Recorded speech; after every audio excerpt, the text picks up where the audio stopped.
Hey, spring is coming, so I'm trying to get my boat ready for the season. But it's still very cold out, so I'm out here in the country.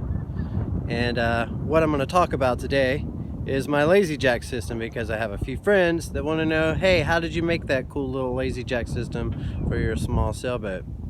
So I have a SanJuan 21, as you may know, and I love hooking it up. And here's what I've done. Here is my lazy jack system set up on my boom. It's basically a webbing that goes up through my spreaders, where I have two small blocks tied onto my spreaders. And then it comes down to a block at the base of the mast. And this is the halyard or topping lift for my boom, so that I can raise my boom or lower my boom. Now, in order to attach this, I needed to take some 1/8" cord from West Marine, and I tied a bowline around the boom vang loop here, and then I stuck the bitter end through here, and this is where I started, and I went about 1/3 of the way from there to the end of the boom, and I tied a slip knot right here, and through the loop of the slip knot I fished this 8-foot long piece of cordage through the slip knot and cinched it up. Then I went another 1/3 of the way down and I created another slip knot with an even longer piece. This one is about 10 feet long. It goes about 3 feet up and then about 2 feet down, and since it goes on both sides, that's about 10 feet. Then further down the boom is the last slip knot that I attached, and I fished in a piece of cordage through. This one is about 16 feet long, because it goes up about 6 feet way up there to the attachment, and then down about 2 feet, and so 6 plus 2 is 8. Multiply that times 2, it's about 16 feet long. Then finally the end of my jack line gets tied to the boom pretty much any way you can. Here I have it just running through a little D-link, and then I've tied it. So using some heavier line, I'm going to show you how I made those little slip knots where the cross members of the lazy jack system are connected.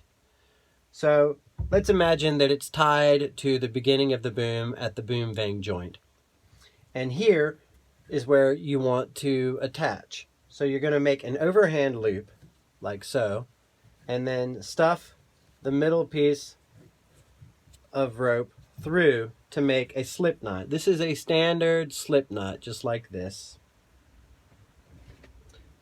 Then you're going to take the other rope, I'm using a different color so it's easier for you to see, and you're going to stuff it through there. This will become the cross members.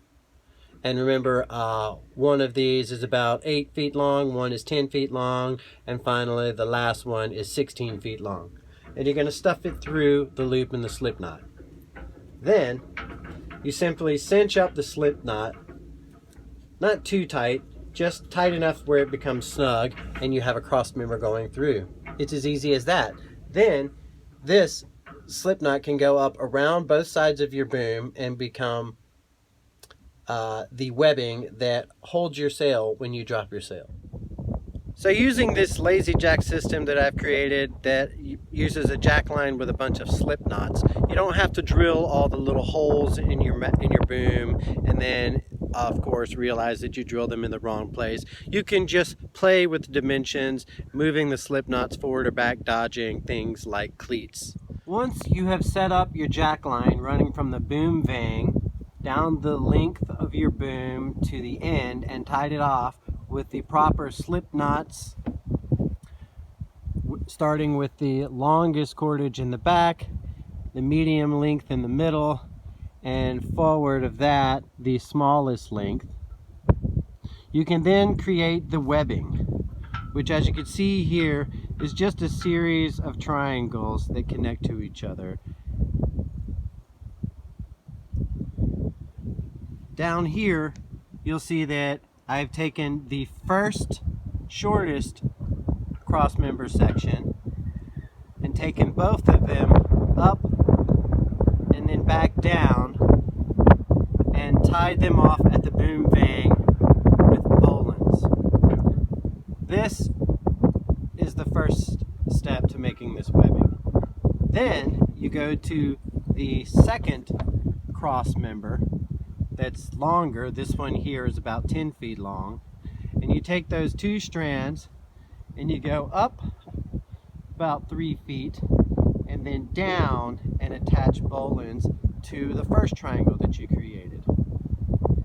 And then finally, the very last section along your jack line is the 16-foot length of cordage, which the same thing happens. It goes up about 6 feet and then turns down with two bowlines attaching to the second triangle. Now you've created your webbing. Once you've completed your lazy jack webbing, you will then need to attach a halyard system.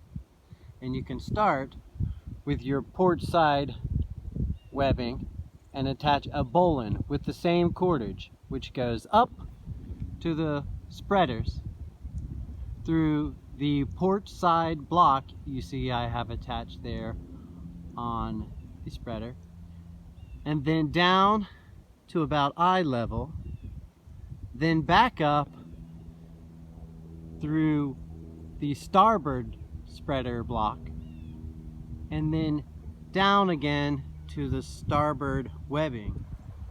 The length doesn't matter a whole lot, because in the front of the mast there will be a thicker, easier to handle rope. Here I'm using 3/16 with a bowline on it where the middle of the two lazy jack hoists converge. That halyard will then go down through my ring, through the block at the base of the mast, and ultimately back to the cockpit bridge where I have a small jam cleat cinching it up. Now you may find that your webbing system appears asymmetrical at times. The nice thing about this system is you can simply just knock it with your hands, just like that, and it all just straightens up. A lazy jack system will also serve as a topping lift. So when you're at anchor and you're hanging out in your cockpit, you can raise the boom way high and then cinch it off and have much more room to move about freely. So that's the lazy jack system I have set up on my SanJuan 21. I hope this helps you get your boat set up for the spring. I know I'm ready to get out there as the season nears, and I'll be making a bunch more videos on self-steering and hooking up your boat. Thanks for watching. I'm Sailor Polly, out.